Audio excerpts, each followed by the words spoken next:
उन्हात झालो या पुरा लाल लाल. ए बाल, अशी कशी झाली लाल? अरे साहेबांच्या सभेला गेलेलो तिकडे झाली लाल. बघू. ए रांडेच्या सभेला म्हणजे मैदानात गेलेलो उन्हात करपाटलो. छे लय गरम होत रे. साहेब पण जाम करपडले असतील ना रे. ते करपाटले नाही, ते बसले होते कूलर मध्ये. आणि तुम्ही आम्ही कुल्यावर कुणाच्या? माझ्यात. आ, लय बेकार गरम. छे मग काय काय आश्वासनं दिली साहेबांनी? आश्वासन हा? रस्ते बांधणार, बंधारे बांधणार, झाडं लावणार? झाडं लावणार.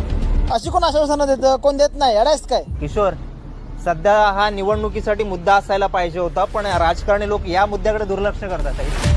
तुला माहितीये आता पृथ्वीवरचं तापमान सगळ्यात जास्त आहे आणि भारतात 50 डिग्री पर्यंत आहे. आणि हे असं जर वाढत राहिलं ना तर पुढच्या 3 वर्षात आपला मृत्यू अटळ आहे. आपल्याला जगायचं असेल तर झाडं लावली पाहिजे आणि झाडं जगवली पण पाहिजे, तरच आपण जगू. नक्कीच भावा. पण आता जे इन्स्टा स्टार सेलिब्रिटी हे कोण व्हिडिओ करत नाहीत झाडे लावा झाडे जगवा, कारण ती व्हिडिओ व्हायरल होणार नाही, फेमस